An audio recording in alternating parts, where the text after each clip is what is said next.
All right, welcome to another episode of Botox and Burpees. I'm here with my first episode with Sasha Rhee. She is my very special guest. She will be a regular, recurring guest on the podcast. This is our first one together. And today we're going to be talking about why more young adults are not doing CrossFit.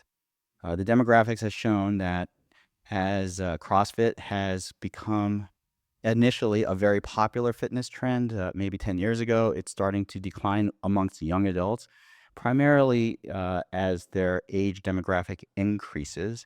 And so, since Sasha has been someone who has done CrossFit since age 9, she's now 19, starting with CrossFit Kids.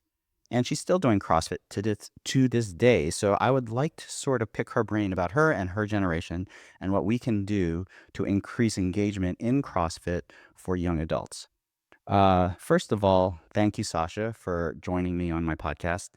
And the first question I wanted to ask you was just, I know we've talked on the other podcast, um, HerdFit, where Dave Syvertson and I sort of talked to you about your CrossFit experience, but just very briefly, give me your CrossFit experience. How did you start and why are you still doing it?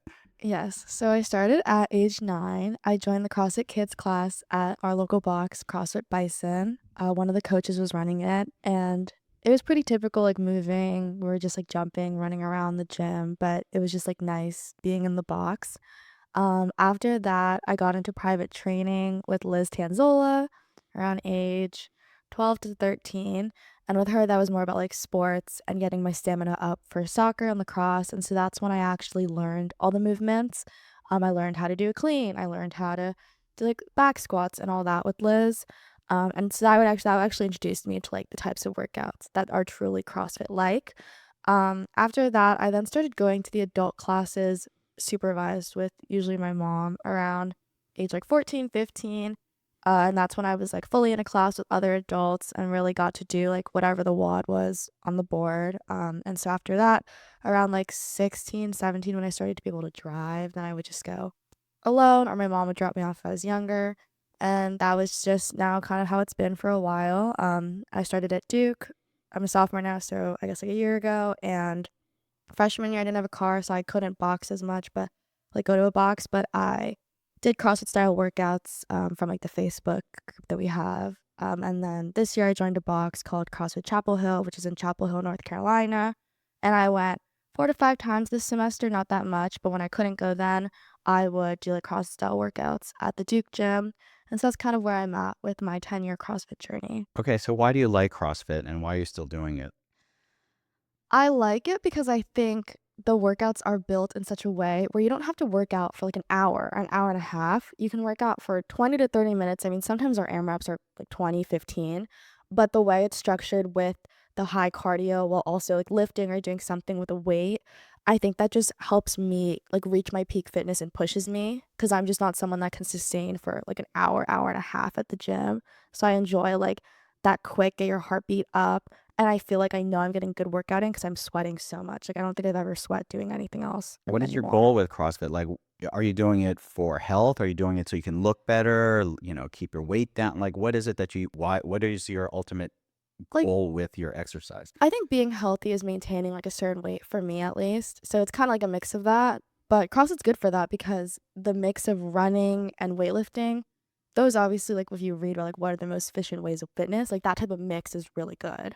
Does that extend to the rest of your lifestyle? Like, are you eating well? Are you watching what you eat? Are you, avoiding other, health problems, drinking, all those things? I think it sometimes does. It's a little bit harder, I think, the other aspects of it, because those are more long-term goals, but CrossFit itself, I think, is very helpful with helping me be more cognizant of, like, my body and, like, what I'm doing with it. What do you what about your friends? So how many other people around you are doing CrossFit and what are they saying about it? So none of my friends are doing No CrossFit. one. I don't know a single. You're the only person. Yes. The only other kids I know that are doing CrossFit are kids who also have parents that went to our gym. That's it. Like, the only people my age that I know. The rest of my friends, either they're like student athletes, so they're like doing, like lifts with the trainer that they're assigned, or Pilates is really big. A lot of my friends run. just like very extensively. Or a lot of my guy friends will just like go to the school gym or like a local gym and they'll do their own type of like lifting. And why do you think that is? I think there's something like about the barrier to entry with CrossFit. For example, like I think with Pilates, like Solid Core, like all these different franchises, they make it very easy to be like, you can just come in and we'll teach you. And they have different levels, like beginner, medium, expert. Like I think all these brands have that. CrossFit, I think it's more intimidating to get into, and people's perception of it is that it's very intense. And so it's a hard thing for a beginner to get into. And you want to like you want to stay comfortable. So a lot of kids will just stick with what they know and have been doing for years. Have they heard of CrossFit before you talk to them about it? Some had, some didn't. Most of the ones that did though, their perception was mostly like, "Oh, it's like intense weightlifting, it's like really scary," and they have those like fake pull-ups, which are kipping pull-ups. That's usually the perception, but a lot of people will always use the word like, "Oh, I heard it's really intense," or there's like those fail videos that they see on Instagram, and those are all usually CrossFit videos. So just to look at some numbers, I don't think that this is just a fear mongering tactic. I think it is actually real. Looking at last year's open registration numbers overall, although there was a 6.7 increase in the 2024 CrossFit Open, where 344,396 athletes registered in 2024. That's 6.7% up over 2023. But the concerning issue is if you are a business such as CrossFit, the teen division, which was from uh, 16 and up to 18, actually decreased 6.2%. And the men, actually from 18 to 34, their registration numbers also decreased by 0.2%. There was a almost 4% increase in the women from 18 to 34. But overall, it was just a slight improvement, maybe 1.7% overall, if you count both men and women in the 18 to 34-year-old division. The biggest increase was all in the 35 plus. And you could see in every age division, there was either an 8.5 up to 30% increase in number of registrations. So these are all old people like me. Um, so I know that there is a little bit of a gender breakdown when I do talk to younger athletes about what it is that they're interested in. And it seems like, and I looked at the trend and demographics with the boys, like the young adult men, a lot of it is about aesthetics and bodybuilding. And why do you think that there's such a trend with young adult men that they're more focused on that? I would say social media plays a very big part, as it does with many, many trends. But I will be looking at like my guy friends' For You pages, what's coming up on their social media. The bodybuilding and like workout accounts are just very popular, and there's so many. And a lot of guys on social media will just post a lot about like their fitness journey, their body, like all that. And most of the most popular ways are like bodybuilding and lifting and doing those like split workouts where like a certain day you do legs or a certain day you do pull or push. And I think just because like that's the trend that you see most in social media, like there's no really like CrossFit influencers per se as often. That's a big part because that's most of like our media consumption as teens.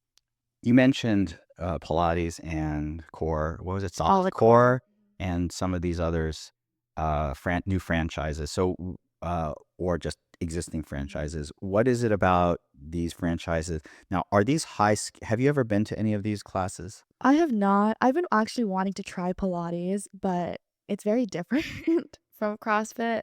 But a lot of my friends have gone, and they're very like very popular on social media. How do you think accessibility is? So for you, you live in on campus in Durham, and the how many boxes were there in your general area that you could sort of get to easily? Like the high quality ones, there is like one, and that's the one that I go to, So which you, isn't you said even. high quality. So Yes. how many low quality I boxes are well, there? well, one of them, like CrossFit Durham, I think became like not a CrossFit gym anymore, and it's now like has CrossFit materials, but it doesn't go by like CrossFit Durham. It's called like Bull City Gym or something like that. I can't remember. Uh-huh. So that's not really like a CrossFit one. And then I haven't like I really can't see anymore. There's one, but its website is so outdated I couldn't even find the classes. The only one, the CrossFit Chapel Hill, had like the most up to date website, the most members, the easiest way to sign up that I was used to. Like back here at home, which made it most accessible. Mm. Do you see anything on your social media feeds for other fitness stuff versus CrossFit?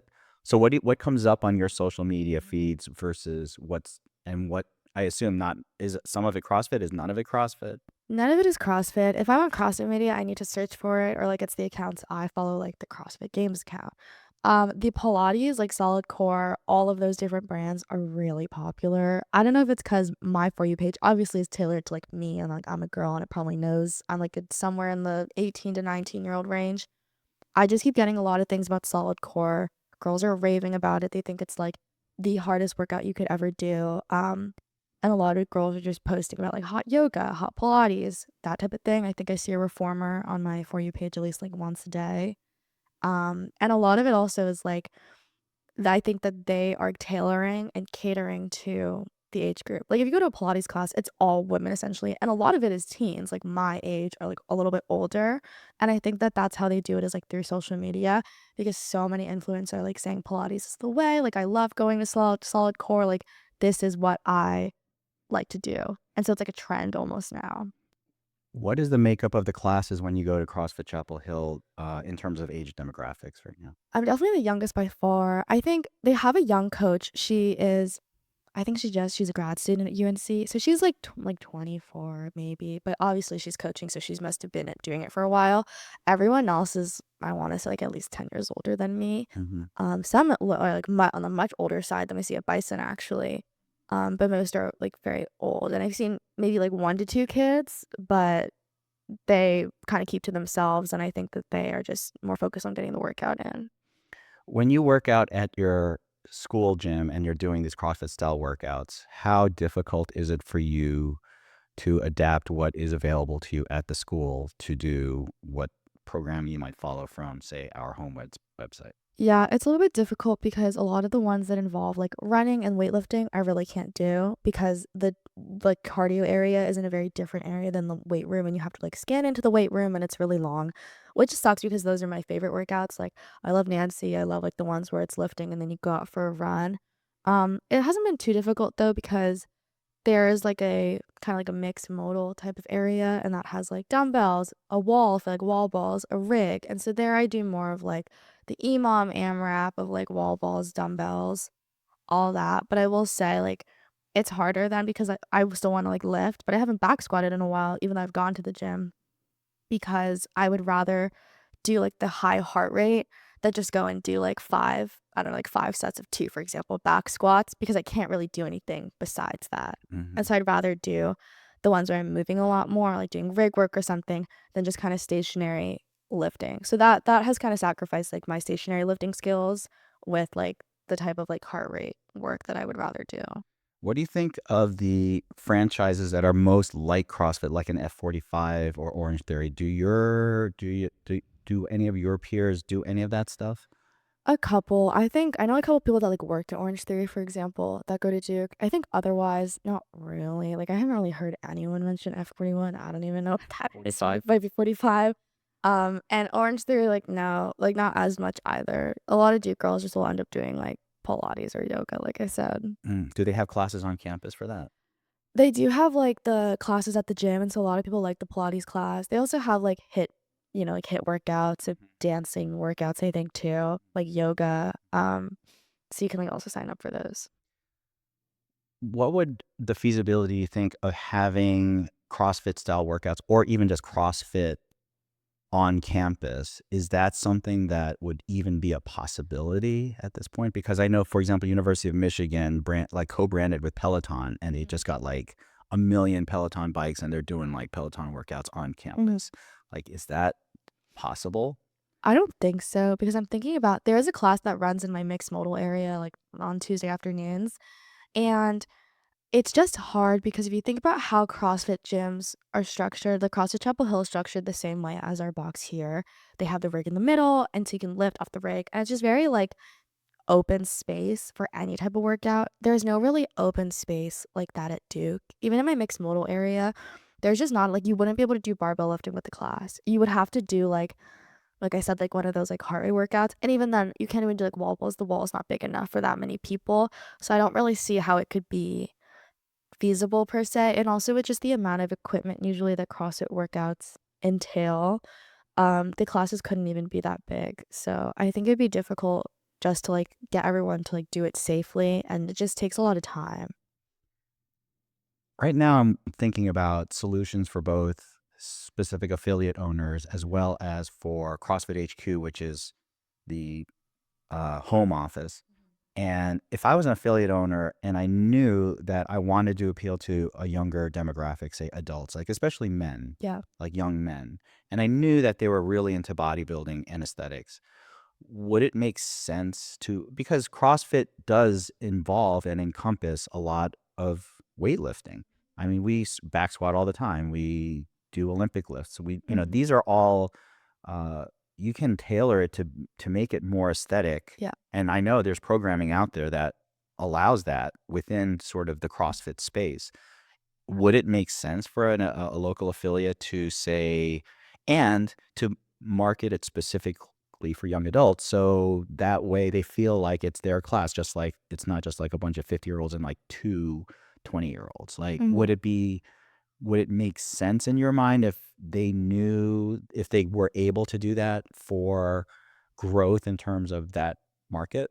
I do think marketing is the most important thing. It is difficult though because of the learning curve that does come with CrossFit.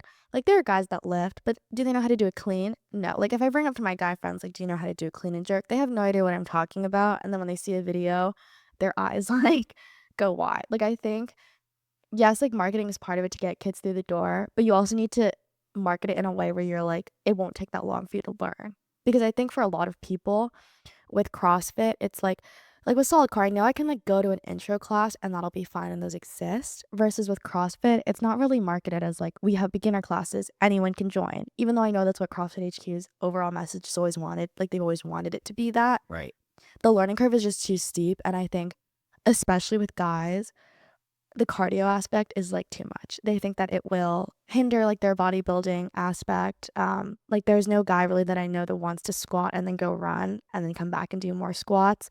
They're more chasing, like, 1 rep maxes or PRs, which is a thing that we do in CrossFit, but not every day. So I think marketing it and, like, you have to take a long time to really convince people, like, like, anyone can do CrossFit and you will lift a lot. Okay. Because I think some of the most jacked people that you can see on social media are CrossFit Mhm. athletes, especially, I mean, I don't know if the women necessarily in our general society would want that, but there are certainly men. Like if you looked at a lot of the Mhm. CrossFit Games athletes, like they're very jacked. Yes. So I feel like uh, but the issue really is that learning curve. Like learning how to back squat is not a big deal. Or I mean, I see obviously a lot of people back Mhm. squatting poorly, but you can do it right away. But like you said, learning how to clean, to do a Snatch. snatch, to do a proper jerk, like that's those compound lifts, those Olympic lifts. Maybe that barrier to entry might be difficult for young men unless they could see The the potential Yes. results that that might give them. I think also with it, it comes to the point of like, it's like hard. Obviously, at the age that I'm at, it's hard to be humble. And so it's really, it's hard to like get over that. Like, especially with guys, come on. Like, because, at the gym, when we have onboarding classes at Bison, you start with like a PVC pipe in the back. And there's no way that the guys, like half the guys that I know, was willingly like learn how to lift with a PVC pipe and take feedback from a coach, like, if they said, for example, "You don't squat right," like, it's like, I don't think a lot of guys would be receptive to that, and so with CrossFit, it's really much like if it's not, like, self-motivation, there's no other way to, like, get yourself in that class because you have to really want to and then, like, be okay with that learning curve and be okay with that time, and I also just think kids my age don't have that time anymore, like, to put into, like, a CrossFit class. Like, I only went 5 times a week, and I've been doing this for 10 years, and I know all the movements, and I know I can do most of it. So I think that's also just an aspect of it is, like, actually, like, what's motivating you because it's a lot of time that you're still putting in, especially as a college kid. How do we unlock that social media aspect of it? Because so much of this is driven by influencers, people who post. Um, would that be one good way, either if you were an affiliate locally, if you could partner with people who were young and sort of get them to start to do that and also say on a national or international level, start that uh, trend. And you know how these things sort of feed upon Mhm. themselves. And I mean, no one can control social media. The craziest stuff goes viral Yeah. all the time. But if the craziest stuff goes viral, why not CrossFit? Like, why Mhm. not figure out what might be appealing, find influencers and find someone that might be able to sort of get you that sort Yeah. of push. I honestly think CrossFit should hire, like, a Gen Z intern to run their social media because the ones that go viral, and I'm thinking about the brands, well, one, it doesn't start local because it would be hard for Bison to what like, I don't really know how they would appeal to the masses unless they, like, went to a high school and, I don't know, like, partnered with a high school. That's not really something that happens a lot. Right. I think it would just have to come from a national level because then people will look for their local affiliate. Mm. For example, a lot of these influencers are sponsored by they could be sponsored by Solidcore or Solidcore, like, or they got into it and then they loved it and Solidcore sponsored them, like, things like that. I think that if CrossFit did those sponsorships, it goes crazy. Like, a TikTok could be banned soon, who knows? But the most active brands, I think, that saw a lot of jump in their revenue and their sales, I really think came from, like, their social media presence. Some of the top brands I see that became so popular on TikTok, they're leaving, like, funny comments on the posts that go viral. They're posting, like, keeping up with the trends but relating it to their product. And I think if CrossFit could do that, it would become way more appealing because I love the CrossFit Instagram. I think it's cool and heartwarming, but I also know the sport. If you don't know the sport and it doesn't seem like they're really on social media, they know how to kinda talk to younger people, it's very detrimental, I think, in terms of that barrier to entry. So I do think if they increase sponsorships, partnered with younger people who had a presence, that could help with this kind of misconception about the brand. I would hope that would be a possibility, but just knowing CrossFit HQ and the people, Yes. they're so traditional in that aspect. Like they can't even change minor things. Yes. And so for them to take that leap where they would actually do something that was beyond their percent, like for me as a 55-year-old, I understand and I see it, but I couldn't conceive of it. Yeah. And it's for them to actually say, yeah, we're going to trust our brand and give it up to a Gen Z or to like. Just run the TikTok. I mean, I'm telling you, like, the funniest brands are the ones that are in on the trend. Like, there's, like, a chill guy trend right now, and all of the brands are, like, hopping on it and are, like, tailoring it, though, to their specific product. So it's like, "Oh, like, I just went to Pilates class, but, like, I'm just a chill guy." Like, something like that in the sense where it's, like, that catches people's eye. Because at the end of the day, like, you're not going to catch a Gen Z person anymore with typical traditional marketing aspects. Like, if you do a commercial, things like that. That's just not the popular way. It's all on social media, and it's all about appealing to whatever's current. And to do that, you need a current social media team. Like, I think social media teams and marketing teams are so important for, like, especially these brands that wanna appeal to the younger masses. Uh, that's such a challenge. I don't know if that's ever going to happen with CrossFit, honestly. Um, There'd be some funny memes, though, I know for a fact if a Gen Z intern ran it, they would be really funny, and I hope they hire a better social media team. well, I hope so too, and maybe someone out there who's listening can make that happen. Um, do you think that as your demographic ages, though, that they might get into CrossFit as they get older? Do you think?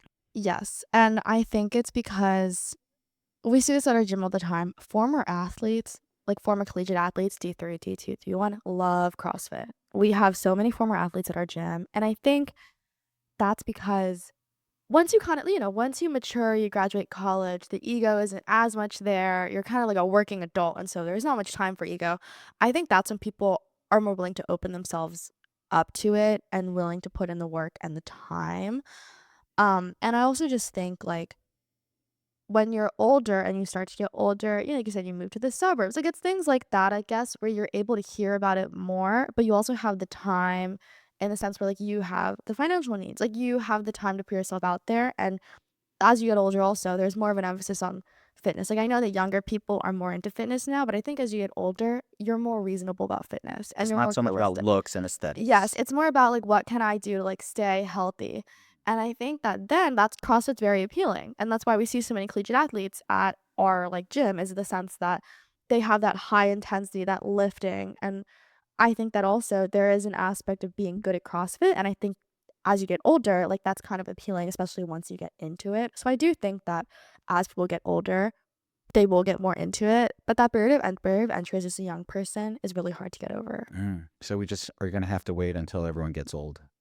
Wait and also hope that the quality of the affiliates all over is the same. Right. It's a little disappointing to hear that you had to look at like 3 or 4 boxes before you Mhm. found one that was half decent and wasn't that's not the closest either, like Durham to It's CrossFit. not. It's like 15, 20 minutes. I mean, I love CrossFit Chapel Hill, I must say. Shout out to them. I really like them. I'm glad I found them. But yeah, there's like not a single one in Durham.